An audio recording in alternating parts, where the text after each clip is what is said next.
In the endlessly vast trenches of Japanese mythology, there's the legend of an 8-headed and 8-tailed serpent. It's Orochi, a demon dragon-like serpent who inflicts fear and terror in the hearts of the populace. He's supposed to be a literal nightmare, the embodiment of hopelessness, a wretched evil who needs to be extinguished from the face of this earth. As far as the mythology goes, this diabolic force of nature is ultimately defeated by the storm god Susanoo. It happens because of a few, rather convenient turn of events. Susanoo gets banished from heaven and descends upon the earth, but he finds an elderly couple just gasping and crying out in agony in the vicinity of a mountain. They explain that they had 8 daughters, but every year Orochi would take one as a sacrifice. They've already lost 7 of them, and now before long their 8th and final daughter will suffer the same fate. Hearing this, Susanoo declares that he'll destroy Orochi. He's the brother of the sun goddess after all, but in return, he'd like their daughter's hand in marriage. That's basically the gist of how this Japanese mythology goes, but as you all know, this myth has inspired an extraordinarily large deal of original storylines and pieces of media.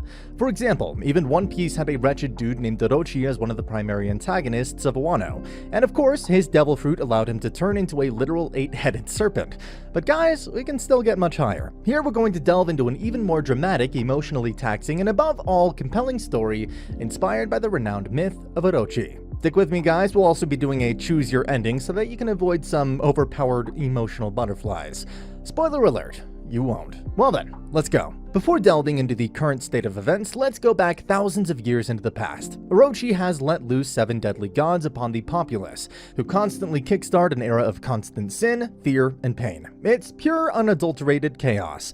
That is, until a certain someone descends from the skies. You guessed it, bud, it's Susanoo. He beautifully, yet single-handedly, destroys the 7 gods who plagued the lands and then captures Orochi. Orochi was going to be executed because, of course he was, and so the execution takes place in the abode of the gods, otherwise known as Takamagahara. Unfortunately, Orochi already knew things were going to turn out this way. He uses his presence in Takamagahara as an opportunity to let loose and lay waste to this place. Susanoo has to confront him once again, or else both Takamagahara and the world would meet their ultimate ends. And so the priority was no longer to execute Orochi. It was to keep Takamagahara and the world safe.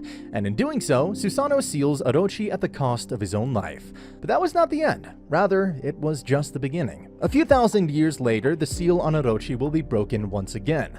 However, as it turns out, a divine visionary named Susabi had already foreseen this reality, even before any of those events took place. He knew that Susanoo would kill the 7 gods and capture Orochi, but Orochi would then try to destroy Takamagahara and make it fall upon the world. Though of course Susanoo would lose his life in trying to prevent this outcome, but even so, Orochi will ultimately reawaken thousands of years later. It is unavoidable. But at that time, no one would be able to take him on. Susabi shares this Susanoo, and for the sake of everything that is yet to be protected, Susanoo resolves himself to travel to the future. He'll deal with the future Orochi first, and once he's done, he'll return back to the past and die while sealing the current Orochi.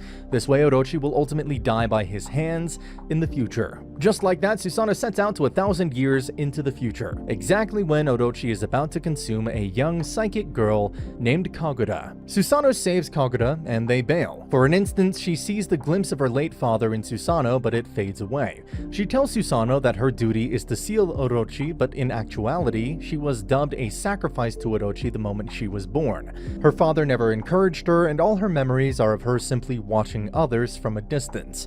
A cruel reality. On the surface, she may have lost all and any semblance of hope, but deep down inside the crux of her presence, her very soul, she was waiting. She was waiting for someone to have a normal conversation with her, to make her feel loved, for her father to encourage her and come save her. But he never came. It just never happened. She was then sent as a sacrifice and told that she'll never see their family ever again. That is until right now, when Susanoo appeared and saved her. Though Orochi wasn't just going to let this precious girl be taken away, first he sends his snakes before them, and then while they're on the run, he himself appears and takes over Kagura. Susanoo is forced to fight on the defensive, otherwise he'll have to kill Kagura as well. However, as he tries to regain control over her body, she finally remembers his father hadn't abandoned her.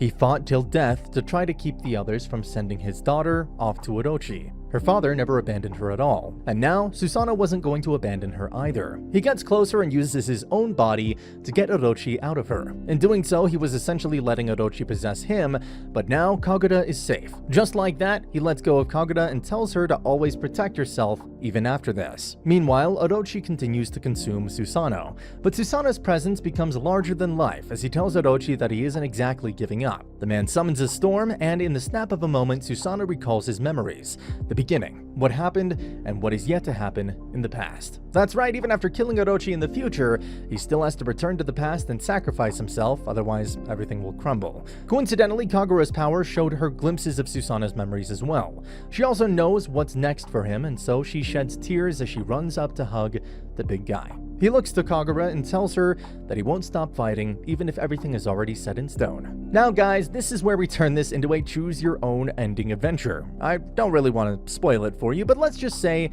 in the first ending, Susanoo indeed dies. In the second ending, he finds another way, while in the third ending, there is a tragedy. Or is it? Yep, the third one is kind of like a wild card, but that's how we make things more interesting. Definitely share your own ideas as well. Let's see if we can save Susanoo and Kagura from their predestined fate. Okay, ending 1. Alright, so after defeating Orochi in the future, Susanoo bids farewell to Kagura as well as the other Onmyoji who accompanied them both on their travels. In the end, he returns back to the past, fights till his very last breath, and then surprises Orochi by taking it even further beyond. Orochi is surprised, he doesn't understand why Susanoo is going this far. And well, in that moment, Susanoo recalls Kagura and the others. Their images appear right in front of him.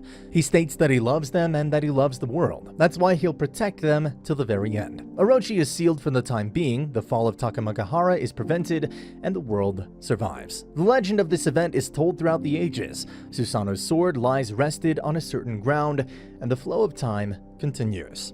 So, ending 2. For this second ending, let's switch things up a little. Let's make it so when Kagura is about to be sent off to Orochi, another Onmyoji named Seimi appears and saves her from the ceremony.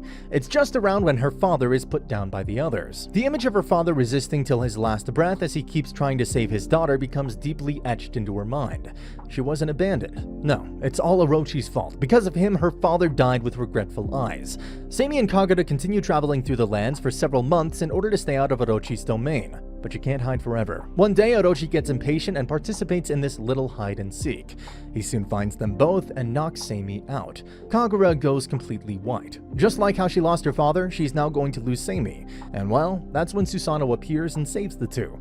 Only this time, Kagura's insecurities are different. Rather than getting forever haunted at the thought of how she was abandoned, she's now more afraid by how, because of the circumstances, she'll lose Seimi. And when Susanoo sees this pale look on her, he smiles and reassures her that he'll take care of Orochi. That's his job. There's no reason for them to be afraid. All three of them spend a lot of time together, and just like how Kagura got closer to Seimi, she also gets closer to Susanoo. She resolves herself that whatever happens, she won't lose to Orochi, otherwise the lives of these two will also be put in danger. But Orochi's snakes locate them soon enough, and so, like last time, he tries to take over her. However, this Kagura was resolved. When Orochi starts consuming her, she manages to retain her consciousness. Both Seimi and Susanoo are surprised. Of course, she couldn't flip the Uno reverse card and take over Orochi, but she managed to catch a glimpse of Orochi's mind. As long as fear and conformity exist in the world, Orochi will always respawn. Someone will always have to put Orochi in place. But Kagura's resilience was a double-edged sword. At this rate, she was going to run out of life and ultimately become a part of Orochi. Susanoo foresees this and lets himself get possessed instead. Just like that, he uses his superior presence to lay waste to Orochi, and in doing so, his memories get witnessed by Kagura. She goes completely silent. Seimi asks her what's wrong, to which she explains what she saw after accidentally peeking into Orochi and then Susanoo, and how at this rate, even if Susanoo goes back and kills Orochi, he will, eventually, appear in the future once again. She starts crying, not just because Susanoo was going to die, but because Susanoo is destined to die without fully executing his job. The look in Susanoo's eyes said it all. His role was limited by his own predetermined fate. But that's when Seimi tells a different idea. What if Susanoo destroys Orochi before he even bears his fangs upon Earth? But this also means that the current Kagura would cease to exist. She was originally born as a sacrifice to Orochi after all, and if Orochi isn't even a thing, she would never be born as well. But for the sake of Susanoo and all the future generations, she presents a certain proposal: to become one with Susanoo. That way it doesn't matter if she is meant to exist anymore. Her prowess that even Orochi was afraid of will always remain within Susanoo as they continue to protect the populace from Orochi for all eternity. Naturally, Seimi and the other Onmyoji they met on their journey are going to forget about this as well, but that's it. Kagura had made the decision.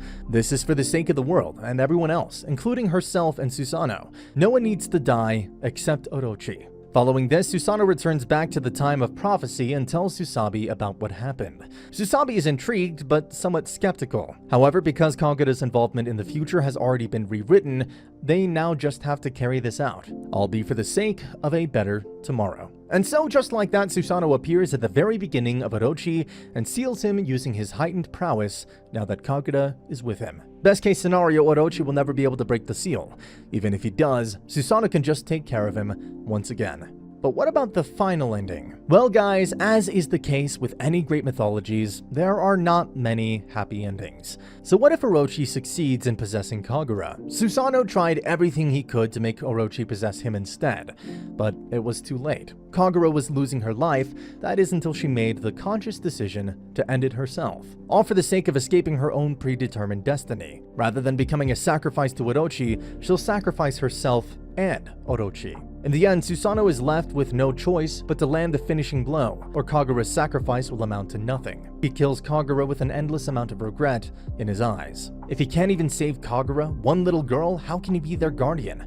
No. He can't let things end like this. Susanoo resolves that there's no other way to go about this. He'll indeed die in the past, but whatever happens, he'll drag Orochi down with him. Then, when he's back in the past, he does what he failed to do while trying to save Kagura. He lets Orochi possess him, and just like that, he kills himself. If Orochi is to respawn or reawaken, he will as well. And while he doesn't know for sure if Kagura will ever be born, in his final moment, he catches a glimpse of a beautiful future where she's seen playing with her father. Seimi and the other Onmyoji are in the background, laughing and smiling. They all have a bright look in their faces. But then suddenly, the vision fades away. It's nothing but a dream. A wish. Now that Orochi is taken care of in the past, Kagura will never be born in the first place. The very existence of Kagura becomes a story that will never be told. What do you think, guys? Is this a tragedy? I know you're all itching to drop your own genius ideas. Go wild! Stop